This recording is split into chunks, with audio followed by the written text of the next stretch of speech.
Hi, everybody. Welcome yet to another episode of Fab's Music Cafe. And today, again, another great treat because we have a dear friend of mine, one of the best drummers in the world, if not the best drummer in the world.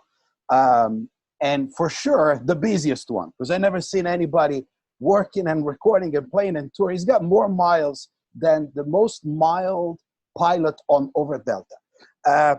You recognize him by the face, by the glasses, and, already you hear the drum coming. So Kenny Aronoff, how you doing, Kenny, man? Good, man. I'm in the studio, locked down, like I do on social media. I'm locked down in my studio. Nobody's here because you're not here. You're at home, so we're not. For the people listening, we our studios are right next to each other.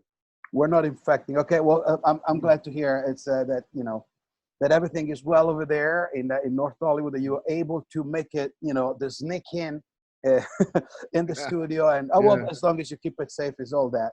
Well, as you know, we're doing this. This idea came out because of we're just trying to bring some relief and some, support to the musicians that lost so much during these things. Yeah. We were just talking, for you guys out there. I was just talking earlier with Kenny about all the plans. As some one of you knows and somebody doesn't, but Kenny and I playing together in a band called Supersonic Blues Machine, and we had several different shows planned for the summer. We have a record coming out, and on top of everything else that Kenny's doing, he was supposed to be going out now with Joe Satriani, and then his usual gig with John Fogerty, and all that's gone. So, if you guys feel bad about, everything, I'm sorry. We feel bad too, but unfortunately, it's a global thing, and as a musician, we're just trying to kind of like scratch each other's back and just do as much as we can and keep each other's company. Kenny, as you guys know, is just one of not only the best in terms of, the playing, everybody knows that, but the way he's able to run his business. And one thing that I thought it's very, very cool, and it doesn't really happen too often, because generally when you have guitar players or drummers, everything goes down to the technical and all of that, which you probably guys already saw it 300 different times on different instructional. Sure, Ken is going to show you some stuff, and he's going to tell you a bunch of things in his performance, which I'm suggesting you to check out. Right underneath, you see the link. Just follow it, and you're going to see the whole thing on All Guitar Network, and that's when you get to support the artist. However, I wanted to ask him something. Kenny, I mean, you've been doing this for a long time, and I think it's easier for me or to anybody out there to say or to mention the artists that you didn't work with rather than the artists that you work with. I mean, you play with the Rolling Stones and you play with the Beatles. I mean, maybe not technically the name Beatles, but, with 3/4 of them. And it's just, that's insane. Now, how can you go from that, from the Rolling Stones, from the Beatles, the Americana, or the sound that we all know, John Fogerty, that kind of like typical power rock and all of it, to then do things that are like, again, the Beatles. And I hear you sometimes when you study, you go into the big band stuff. I mean, how are you able to jump from one gig like that to a heavy gig, to a almost jazz gig, to a big band gig with everything else that you're doing? How you keep your head clear to be able to embrace a gig like that and be able to run it? Because once you're behind the drums, obviously the band relies on you to, just keep the engine running. How you do it? Well, I've always been a big lover of all styles of music. It's just the way the way I'm made. And, when I was a young kid, my parents mostly were playing jazz and classical music because they came from New York City. So that was on the turntables. When rock and roll came in, and so, I mean, my point is those sounds were in my head, but when rock and roll came in, that obviously dominated over that. But I didn't lose my passion for the jazz and the classical. And as I started, I enjoy music so much that I'm open to listening and playing all styles of music. Now, the problem is in our business is that you get pigeonholed. You either in a rock band or you're in a country band. You definitely aren't a studio musician and in a band. But I broke that barrier. And so I think I've always gone after what makes me happy, and I love playing all styles of music. I'm best known as a rock drummer, So I focus when I'm playing rock and roll. I'm 1,000% focusing on that. When I started doing a lot of sessions in Nashville, I started to really study traditional country music, and so I learned how to play the drums differently. Especially when I do these like big TV specials, like the other night there was the Merle Haggard tribute, and Hmm. I must have played 15 songs with brushes, controlling a 15-piece band. And there's a different style of playing, and I just try to be an expert at that style of music. One of the scariest and most challenging moments was when I recorded with the Buddy Rich Big Band, because I'd grown up listening to jazz, and I played in jazz trios and quartets when I was younger, but it'd been quite a while since I'd played, big band and jazz. So when I got asked to do that, to record with the Buddy Rich Big Band, was a tribute to Buddy Rich. I had to really start practicing, and I was practicing at 1 o'clock in the morning because I was, of course, doing sessions all over the country. But what I attacked it, and I get really into. It's almost like being an actor. And there's a jazz playing with the Buddy Rich Big Band's like a movie. Playing with John Fogerty's a different movie. Playing with Elton John's a different movie. And so I'm the actor that tries to figure out what my role is in that movie. So Hmm. like a De Niro, when he was with Godfather, he was that guy. When he's with Meet the Fockers, he's that guy, you Hmm. know, or an Al Pacino or any great actor. It's almost like method acting, and so that's what I every style of music that I record or I've done, I've spent time focusing on it, and it becomes part of who I am. So yeah, I mean, one thing for sure is I like all the different styles. Secondly, I've tried to be as good as I can be at all those styles. And three, I just I wasn't I didn't put any barriers or fences around me saying I am a rock drummer and that's it. I was open to everything, and for some luck, people let me in and let me play these different styles of music. And on the new Joe Satriani record, I mean, there's like 13 songs, and each song is a different style of music. It's crazy. Well, no, and it's great. And actually, I like the fact that you're making the comparison with the acting. But uh, the thing where I wanted to take you and just give like a little hint to the guys out there that I'm sure a lot of drummers will wonder, but musicians in general, sure, you can learn different style of music. You can practice on different style of music. You can end up in playing on different style of music. But like you were saying, De Niro, when he's in The Godfather, he's got The Godfather. Then when it's Meet the Fuckers, is Yeah, it's the funny guy, and then yeah, you fuck my wife, you fuck my wife, yeah, all that kind of stuff. yeah, Sure. However, an actor like that, they have months to prepare for it. So in other yeah, words, he's doing Meet the Fuckers, and his head is in Meet the Fuckers, so he can yeah, channel in the psychotic's father-in-law, whatever it is. Then when he gets to do the 15 minutes, then he gets to back, in New York, tough guy, and all of that. I remember we were in India together. We just finished like a week, like of traveling international. You have to jump on the plane right after the show to go back to Texas to do something with Fogerty, and then you were going back to Russia to do typical. My thing is like, how the hell do you manage that? Not to learn the music, the different style of music, how you can physically clear your mind to go from one ensemble. I mean, Mr.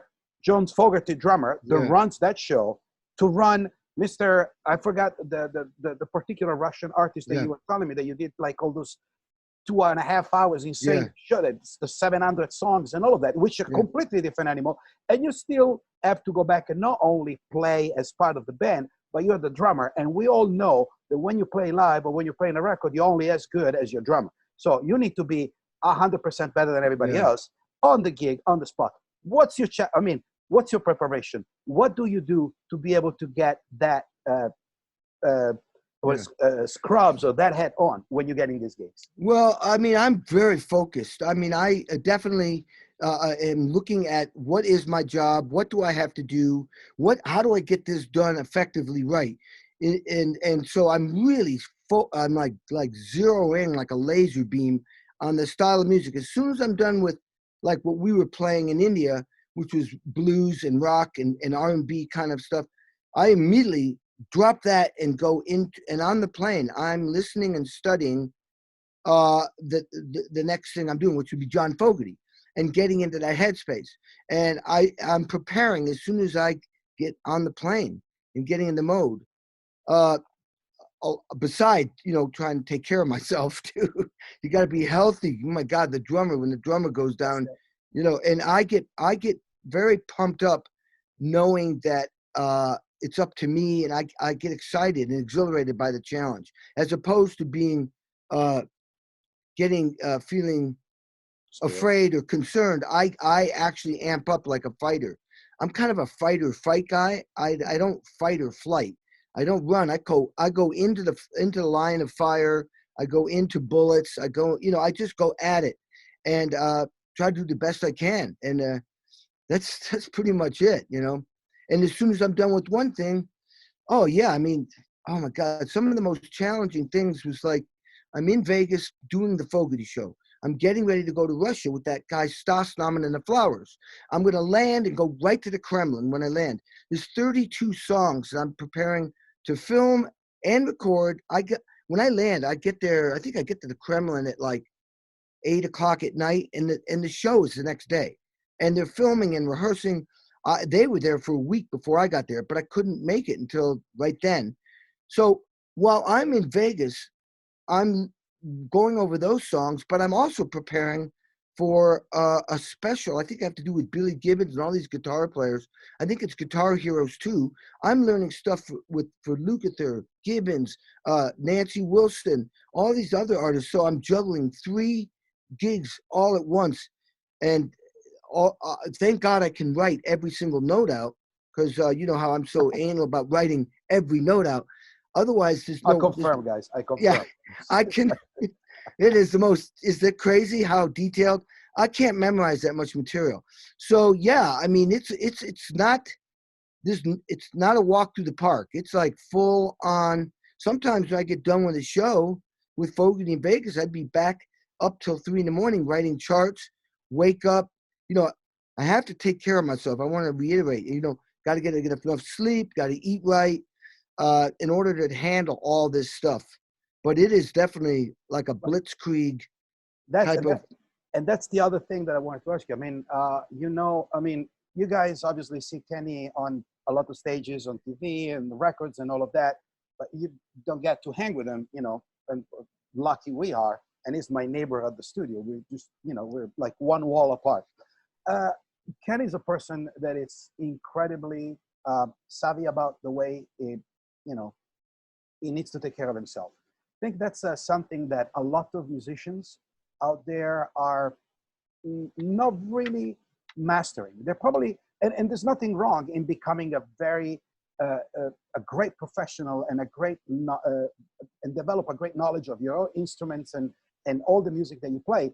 But what if you cannot play it because how you cannot function? I mean, what I'm trying to say is like, I think the thing that is most amazing for me, for Kenny, and I think a lot of guys out there, drummers and musicians, should learn and just pay attention on what he's going to show you and touch you in during his performance. Because the fact of having almost like a quasi-athlete preparation to do this is what allows you to be able to constantly be in the zone. Sure, you have a night off once in a while, in a moment today, whatever it is, but you cannot really. I mean, you need to be able to pull through. And if you can't, you need to fake your way through it and just make sure that people understand that you're in control. So that's very, very important.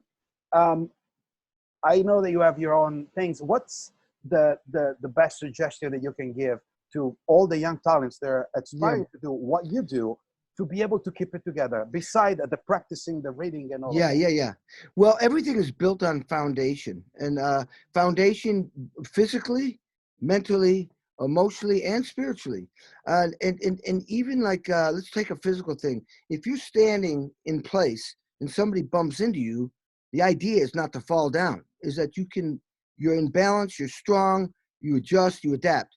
The same thing mentally, the same thing emotionally, the same thing spiritually. You've got to be you have to build a foundation in all those areas. So I came up with this thing called the 8 Steps to a Healthy Life. And I'll just run real quickly to everybody. And the idea is to touch on them every day, even if it's a little bit. Be aware of it. Be aware. Okay, so number 1 is, I call it weightlifting. You can, listen, I can do exercises in my room, in a hotel room, push-ups. I have bands. You can do the plank. There's all kinds of exercise you can do. The point is I call it weight training. It's to build strength with your muscles, but it also elevates your hormone levels. And this is a key thing because this is what keeps you young. You lose your hormone levels even as young as in your young 20s. So when you're lifting weights, you're elevating your hormone levels, which keeps your immune system up and keeps you young. Number two, cardio. The only way to exercise your heart is doing some sort of cardio workout. It also elevates your hormones and gives you endurance. I need strength and endurance when I play the drums. Number three is flexibility. You've got to be strong and flexible and have endurance. So flexibility would be some form of stretching, could be yoga, could be stretching. Number four is probably one of the heaviest ones is diet. And eating right, you are what you eat. Obviously, you want to eat a lot of fruit and vegetables. I eat chicken, fish, and red meat occasionally, but my portions are lower. But I surround myself with very, very healthy food. Lots of vegetables, fruit in the morning. With this COVID-19 thing, I take hot tea with lemon and ginger and a little bit of orange, fresh squeezed in the morning and at night because it's very alkaline. That's good for you. Obviously stay away from as much processed food and sugars. I'm not going to get into all the details about diet. No. So number five is water. Now every organ in your, number five is supplements. And I'm a pretty big supplement guy. I take a heavy multiple vitamin. I take extra C, quercetin right now, green food, fish oil, which is good for about 30 different things. And I take a lot of D3, which is great for your immune system, zinc.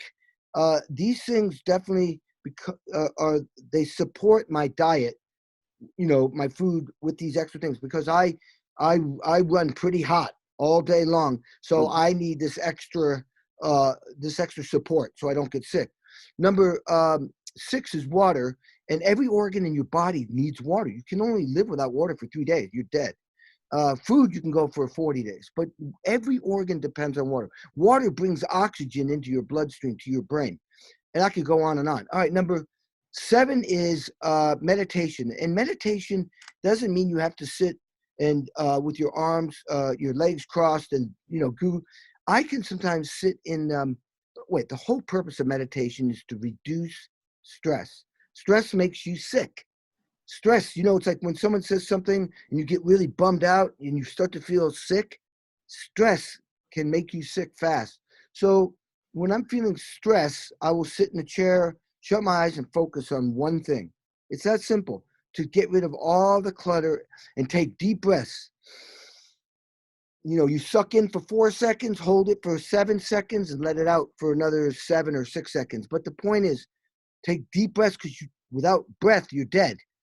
So this is a great way to, be healthy and reduce stress, meditate, just shut your eyes for 10 minutes and slow down until you feel the stress go. All right, number 8 is sleep. Now sleep, 6 to 8 hours is imperative for good health. I'm not a great sleeper, but I make sure I sleep up to 8 hours. Like I might wake up after 4, then I sleep another hour, then I sleep another hour and a half, then another half hour. Try to get 8 because your body, that's the only time your body repairs mentally and physically.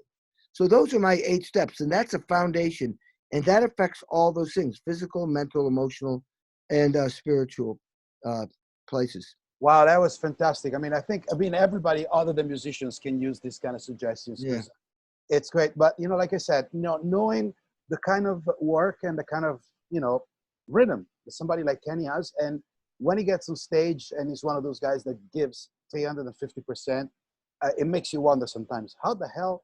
Well, there you go. It's just not only the study. The study, of course, it's very important of your craft and your music, but it's also how you're able to maintain your study and be able to deliver what you learn. Yeah. Now, let's go back 1 second with music because we're about to be over, and I have a couple of questions that I wanted to ask you.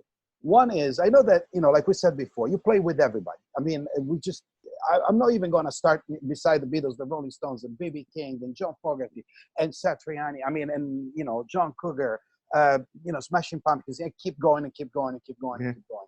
However, And I know that everyone that is watching here is like, oh, ask Kenny which one was the best artist that he worked with, or which one is the favorite, and all of that. Or I was to work with this guys, or I was to work with the other guys. My question for everybody out there that I think is going to throw him a little bit off is, instead of talking about all these dudes that everybody knows somehow because of something else that it's out there, why don't you tell our friends out there how was for like a young student drummer percussionist ended up in working with Leonard Bernstein?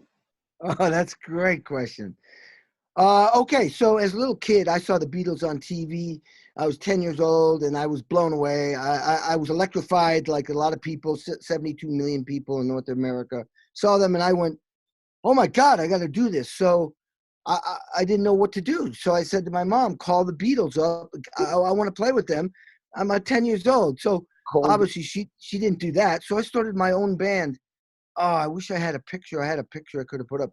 But I started a band called the Alley Cats, and there was no mentor. There was nobody to teach me how to play rock and roll. I was self-taught. I could only afford a cymbal and a snare drum. Anyway, I just played in bands because it was fun all through, as a kid until it was time to go to college.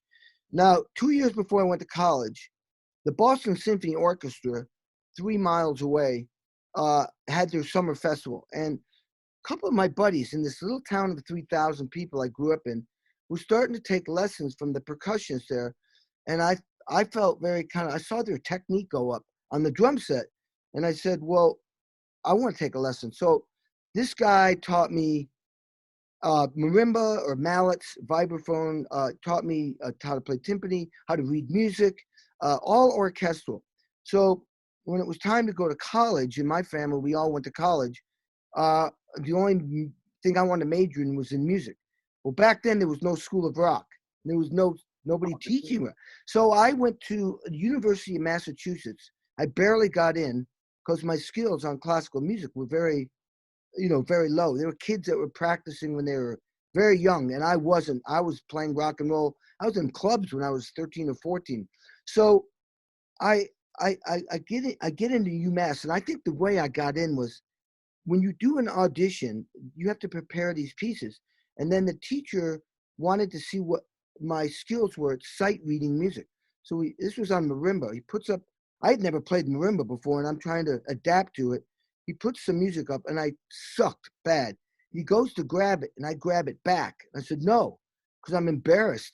And I keep trying, and he keeps trying to grab it. I go, no, I got to keep trying to play this thing. He grabs it, and later on, he told me that's why he accepted me, because he saw that I was hungry, aggressive, that I was relentless, and he thought, I'm going to enjoy teaching this guy. The bottom line is, while I was at that school, even though I wasn't the best, the top 3 schools in the country for classical music were Indiana University, Juilliard in New York, and Eastman School in Rochester. Steve Gadd went to Rochester. So Rochester was 5 hours up the road. I told my dad, I want to transfer. I want to go to Rochester. I want to go to Eastman. They only accept 14 students. I audition, I get in, but there's no room for me. I'm a transfer student.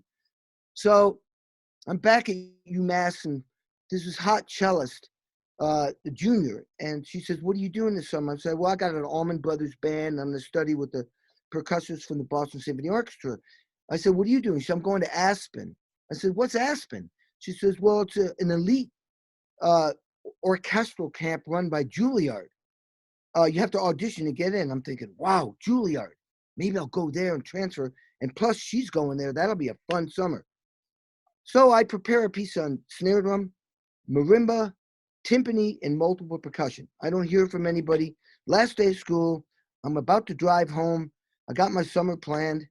And I went, oh, shit, I forgot my mail. I go back, and there's a check. And I go, oh, I didn't know somebody owes me money. I open it up, accepted to Aspen.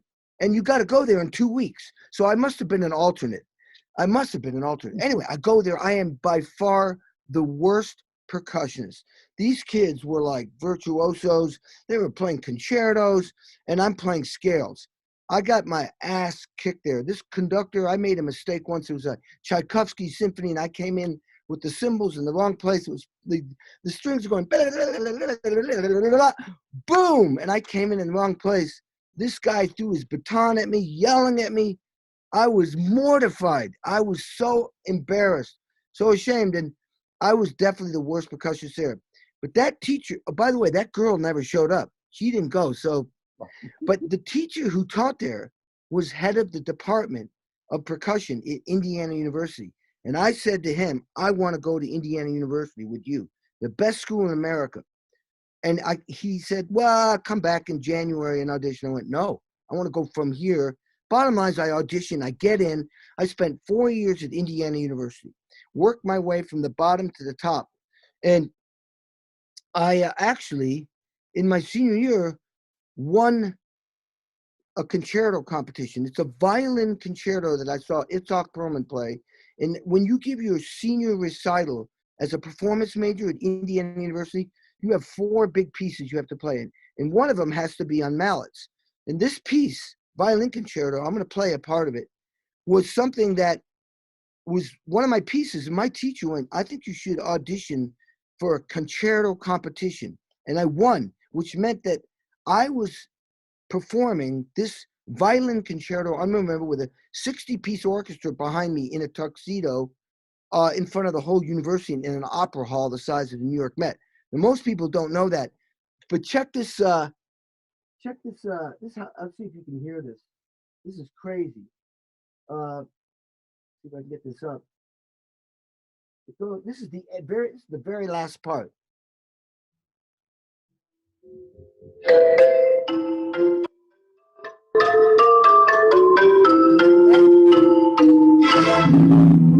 Check this out.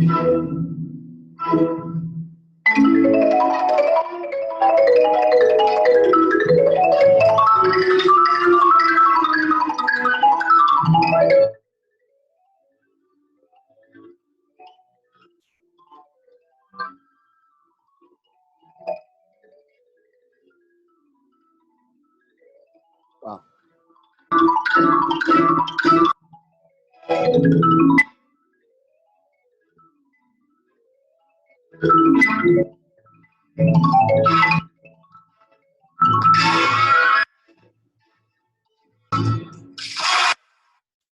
I've not played that for many people.